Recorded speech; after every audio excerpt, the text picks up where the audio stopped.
ಮಹಾಸ್ವಾಮಿಗಳು ಆದಿಚುಂಚನಗಿರಿಯ ಬಾಲಗಂಗಾಧರ ಸ್ವಾಮೀಜಿ. ನನ್ನ ಸಂಸ್ಕಾರ ಬಂದಿದ್ರೆ ನಾನು ನಡೆದಂಥ ತಂದೆ ತಾಯಿ ಬಿಟ್ಟರೆ ಅವರಿಬ್ಬರೇ ನನಗೆ ಕೊಟ್ಟಂಥ ಸಂಸ್ಕಾರ. ಯಾವ ವ್ಯಕ್ತಿಗೆ ಸಂಸ್ಕಾರ ಇರ್ತದೋ ಅವನ ಜೀವನದಲ್ಲಿ ಎಂಥ ಸಮಸ್ಯೆಗಳು ಅಂದರೂ ಬಗೆಹರಿಸ್ಕೋಬೋದು. ನಮ್ಗೆ ಏನಿದೆಯೋ ಅದರೊಳಗೆ ನಾನು ಇಷ್ಟೇ ನಾನು ಇತಿಮಿತಿ ಅಂತ ಅರ್ಥ ಮಾಡಿಕೊಂಡ್ರೆ ಏನೆಲ್ಲವೂ ಕೂಡ ಸಿಗ್ತದೆ. ಹಾಗಾಗಿ ಚೇಂಬರ್ ಆಫ್ ಕಾಮರ್ಸ್ನ 2-3 ಏನಿದೆ, ಬಾಡಿ ಜಂಕ್ಷನ್, ಬೈಪಾಸ್ ರೋಡ್, ಒಂದು ಟ್ರೈನ್ ನಿಲ್ಲಿಸಿದ್ರೆ ಯಜಮಾನ್ರೆ ಅರ್ಧ ಗಂಟೆ ಬೇಕಂತ ಅದೇನು ಇದು ಏನು ಇಂಜಿನ್ ಚೇಂಜ್ ಮಾಡಿ. ಎಷ್ಟು ವರ್ಷ ಆಯ್ತು ಅದು? ಎಷ್ಟು ವರ್ಷ ಆಯ್ತು ರೀ ಬಿ ಜಿ ಪಾಟೀಲ್ರಾಗಿ ಬಾಡಿ ಅಂತಾಗಿ? ಎಷ್ಟು ವರ್ಷ ಆಯ್ತು? बोल नहीं भाई, वो जंक्शन कितने वर्ष हुआ? 40 years कौन किया था? मोदी जी किया. 230 ಕೋಟಿ ರೂಪಾಯಿ ಖರ್ಚು ಮಾಡಿ ಇವತ್ತು ಒಂದು ಜಂಕ್ಷನ್ ಮಾಡಿ ಬೈಪಾಸ್ ರೋಡ್ ಮಾಡಿ ಆ ಥರ 4 ಕಡೆ ಮಾಡ್ತೀವಿ. नहीं साहब जयराम जी, अभी 4 टाइप उधर 4 प्लेसेस में बना रहे. ನನಗೇನು ಗೊತ್ತಿಲ್ಲ ರೀ, ಇವತ್ತಿಗೂ ಗೊತ್ತಿಲ್ಲ ಹಿಂದಿಲಿ ಏನು ಗೊತ್ತೇ ಇಲ್ಲ. ನಾವು ಓದ್ಬೇಕಾದ್ರೆ ನಂದೆಲ್ಲ 67-68 SLC ಸ್ಟ್ರೈಕು. ಹಿಂದಿ ಬಿಟ್ಟಬಾರ್ದು ಅಂತ ನಾವು ಹಿಂದಿ ಓದೋಕ್ಕೆ ಹೋಗಲ್ಲ, ಅದು ಒಳ್ಳೇದಾಯ್ತು ಅಂತ. ಕನ್ನಡವೇ ನಮ್ಗೆ ಹೊಂದಿಸ್ಕೊಂಡ್ವಿ.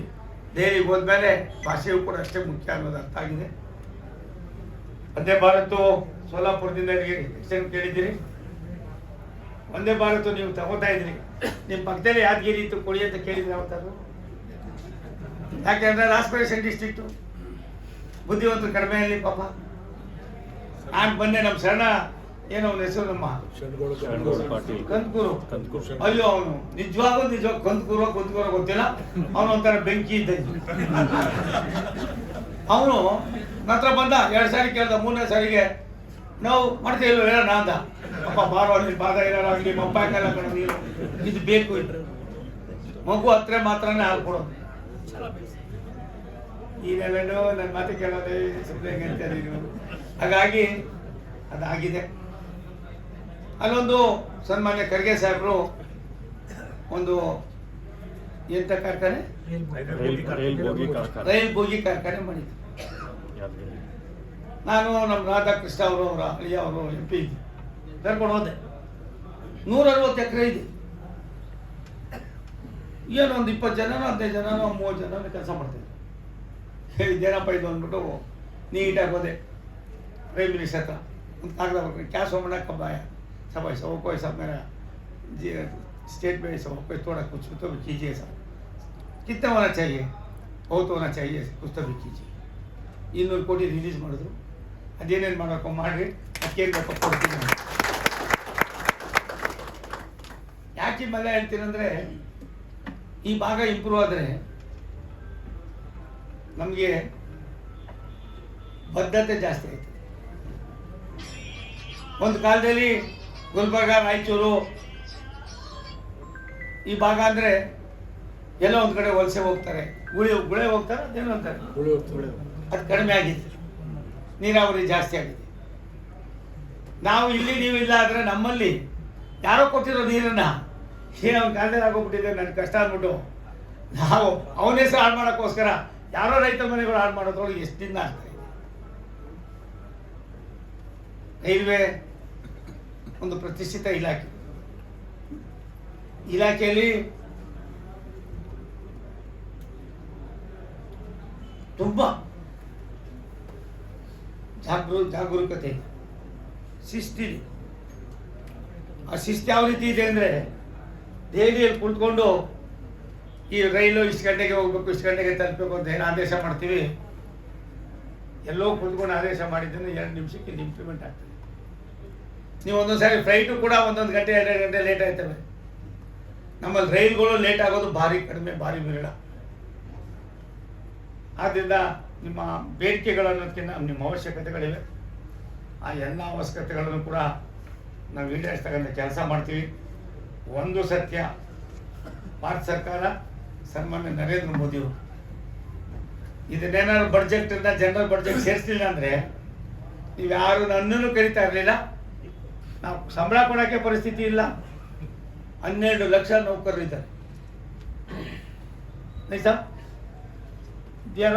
12 lakhs ಎಂಪ್ಲಾಯೀಸ್ ಐತೆ, 12 ಲಕ್ಷ ನೌಕರರಿದ್ದಾರೆ, ಸುಮಾರು ಅದೆಷ್ಟೋ ಲಕ್ಷ ಪೆನ್ಷನರ್ಸ್ ಇದ್ದಾರೆ. ಎಲ್ಲದರ ಮಧ್ಯದಲ್ಲೂ ಕೂಡ 120 ವರ್ಷಗಳಿಂದ ಅವತ್ತೇ ಶುರು ಆಯಿತು, ಅದು ಹಂಗೆ ನಡ್ಕೊಂಡು ಹೋಗ್ತಾ ಇದೆ. ಎಲ್ಲ ಒಂದು ಕಡೆ ನನಗೆ ಅದೃಷ್ಟ ಆಗೋದು ಜನ್ಮ ಪುಣ್ಯ, ನಮ್ಮ ತಂದೆ ತಾಯಿ ಆಶೀರ್ವಾದ. ನಿಮ್ಮಲ್ಲಿ ಕೆಲವು ಭಾರಿ ಪ್ರಮುಖವಾದ ಕೆಲವು 3-4 ಯೋಜನೆಗಳು ಕೊಟ್ಟಿದ್ದೀರಿ. ಬೆಳಿಗ್ಗೆಯಿಂದ ಚರ್ಚೆ ಆಗ್ತಾ ಇದೆ. ಇವತ್ತು 1 ಗಂಟೆಗೂ ಮೇಲ್ಕೊಟ್ಟು ನಮ್ಮ ಪ್ರಸ್ತವರು ತಲೆ ತಿಂದರು. ಹಂಗಾಗಿ ಅವ್ರು ತಿನ್ನೋದ್ರೊಳಗೆ ಅರ್ಥ ಇದೆ. ಅದ್ರೊಳಗೆ ಯಾರಿಗೇನು ವೈಯಕ್ತಿಕ ಇಲ್ಲ, ಅವಶ್ಯಕತೆಗಳು. ಈ ಅವಶ್ಯಕತೆಗಳನ್ನ 25, 30, 40 ವರ್ಷದಿಂದ ಮಾಡಿಬಿಟ್ಟಿದ್ರೆ ಈ ಪ್ರಾಬ್ಲಮ್ ಬರ್ತಾನೆ ಇರಲಿಲ್ಲ ಸಾಹೇಬ್ರೆ. ನೀವು ಯಾರು ನಾನು ಕರಿತಾನೆ ಇರಲಿಲ್ಲ, ನೀವು ತಂದು ನನಗೆ ಉಗ್ಗಿ ಕೊಡುವಂಗೂ ಇರಲಿಲ್ಲ. ನೀವೇ ತಾನೇ ಉಗ್ಗಿ ಕೊಟ್ಟಿದ್ದೀರಿ, ನೋಡಿದೆ. ಹಾಗಾಗಿ ಮಾಡೋಣ, ಒಳ್ಳೆ ಕೆಲಸ ಮಾಡೋಣ. ಅಧ್ಯಕ್ಷರೇ, ಇನ್ನು 6 ತಿಂಗಳಲ್ಲಿ ನಿಮ್ಗೆ ಒಳ್ಳೆ ರಿಸಲ್ಟ್ ಕೊಡ್ತೀನಿ. ಯಾವಾಗ ನಿಮ್ಮ ಟರ್ಮು? ಇನ್ನೊಂದು 2 ವರ್ಷ ನೀವೇ ಹಾಕೊಳ್ಳಿ.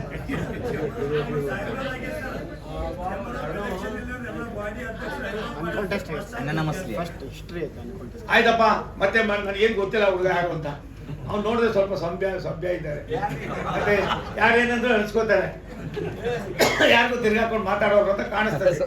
ನಾನು ಸೈಕಾಲಜಿ ಬಸ್ ಇದ್ದಂಗೆ ಕೈ ಮಾಡೋದು ನಿಂದಿರ್ತಾನ್ರಿ. ಹಾಗಾಗಿ ಒಳ್ಳೆ ಕೆಲಸ ಮಾಡಿದ್ರು. ಬಡವರಿಗೆ, ಧ್ವನಿ ಇಲ್ದವ್ರಿಗೆ, ಆಸರೆ ಇಲ್ದವ್ರಿಗೆ, ಜಾತಿಯನ್ನು ಮೀರಿ ಸಹಾಯ ಮಾಡಿದಾಗ ಭಗವಂತ ನಿಮ್ಮ ರಕ್ಷಣೆಗೆ ಬರ್ತಾನೆ. ಇದು ನನ್ನ ಅನುಭವದ ಮಾತು. ಲಕ್ಷಾಂತರ ಜನರಿಗೆ ನಾನೇನು ಕೊಟ್ಟಿದ್ದಿಲ್ಲ. ನನ್ನ ಮನೆಗೆ ಬರ್ತಾರೆ ಜಯೇಶ್ ಪಟೇಲ್ರು, ಬಂದು ಎಲ್ಲ ಸುತ್ತಾಡ್ಬಿಟ್ಟು ಕೇಳ್ತಾರೆ, ಎಲ್ಲಪ್ಪ ನಿನ್ಗೆ ಅಷ್ಟೊಂದು ದೊಡ್ಡ ಮನೆ ಕೊಟ್ಟಿದ್ದೆ, ನೀನು ಯಾಕೋ ಬರಲಿಲ್ಲ ಅಲ್ಲಿಗೆ ಅಂದರು. ವಿಜಯಣ್ಣ ಅವ್ರು ಹೇಳಿದ ಮಾತು, ನಂದಿಲ್ಲ ಸರ್, ನನಗೆ ಇಲ್ಲಿ ನಮ್ದು 2,000-3,000 ಕೊಟ್ಟಿಲ್ಲ, ನಾನು ತಗಡಿನೇ ಇರೋದಿಲ್ಲ, ನಾನೇನು ಅಲ್ಲಿ ಬಂದರೆ ಇಲ್ಲಿ ಯಾರೋ ಏನೋ ಆಯ್ತದೆ ಬರ್ತಾರೆ, ಕಳೆದೋಗ್ಬಿಡ್ತೀನಿ, ಅದಕ್ಕೆ ನಾನು ಬಂದಿಲ್ಲ.